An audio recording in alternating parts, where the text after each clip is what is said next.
He was convicted of crimes, he had unwavering faith, and he died on a cross.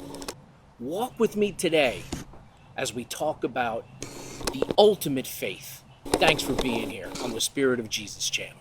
We defend today's issues with sound biblical doctrine only. Welcome to the Spirit of Jesus channel. So today, guess what? We're not talking about Jesus dying on the cross. We're talking about the thief on the cross. And today I want to thank my friend Martin for inspiring me to do this Bible study. When you look at the thieves on the cross, there's not much mentioned. But we're going to discuss Luke 23, our sound biblical doctrine on this channel. You have to look at Roman history and the way the prisons were set up. There was nothing but disgusting living conditions, barely any food. As a matter of fact, in Roman history, if you were a prisoner, your family was responsible for bringing you food. And if you didn't get any food from them, you barely ate. Men were chained together. You didn't have it like today with your own little prison. You were all together in one room. And remember the era we were in. There was no running water. There was no place to go to the bathroom. It was disgusting. It was nasty. You were cut off from the world.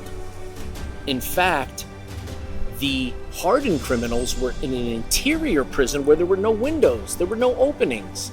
So imagine having no daylight, no communication. So when we think about the thieves on the cross, they had no access to Jesus. They didn't see any miracles. They didn't know anything. But guess what? The greatest Bible study, what I believe was spoken about, it wasn't the Sermon on the Mount. It wasn't Jesus speaking in the temple quoting Isaiah. Can you imagine the Bible study that took place while hanging on the cross? Right there, let's look at the ultimate faith with the thief in Luke 23. Jesus starts, imagine the conversations, first of all, that just happened on the cross. We know in Luke 23 when Jesus talks about, Father, forgive them, they know not what they do. But imagine Jesus conversating with his mother, his disciples, other people, and the thieves are listening to this. And guess what? One of them touched his heart. It touched his heart. And we can continue down from Luke 23:34 down to 23:43.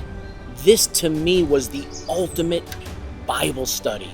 Again, he starts off, forgive them, for we know not what they do. And the other thief says, if you are the King of the Jews and the Christ, save yourself and save us. The other thief then proceeds to say, this man has done nothing. We are convicted of our crimes. We were wrong. This man has done nothing. What does Jesus do then? He turns to the thief and says, you will be with me in paradise. When that thief said to him, please remember me, Jesus says, today you will be with me in paradise. And remember, in our previous video, fighting the purgatory argument, Jesus didn't say go someplace to atone for your sins. This thief was changed in a matter of hours. He accepted Jesus. He had no access to Jesus. Why do I say he had the ultimate faith? He didn't get to witness miracles. He didn't get to see anything. Yet dying on a cross, he accepted Christ. And I would bet you he's in heaven right now with every ounce of my being. He had more faith than Peter. He had more faith than the disciples who saw the miracles, who witnessed everything, who even walked with Jesus and still doubted his word.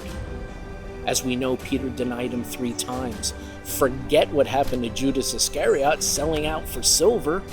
Are you kidding me? The thief on the cross had the greatest Bible study and had the ultimate faith. So here I am studying this, and it hit me like a ton of bricks. There's another message in here. You cannot get to heaven by your works or your good deeds. The thief was in prison. He didn't have any good deeds, but he had a change of heart. And this is where we say you cannot get to heaven by good works. You must have a change of heart and knowing who Jesus is. You cannot have good karma. You can't do good unto others and just expect you're going to be accepted. You cannot do it. You must change your heart. So here I am again studying and realizing this is such proof for the good works argument. You're not going to get there with good works. And this is where on this channel we love to parallel it with other religions. In the Quran, Surah 23, Ayat 102. Let me read to you. As for those whose scale is heavy with good deeds, it is they who will be successful. Even the Quran, the false religion, is telling you you get into heaven by your good works. Your good deeds must outweigh what you do wrong. And this is wrong, folks.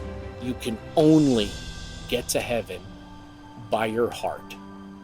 That's what the thief on the cross has shown me. Thanks for being here.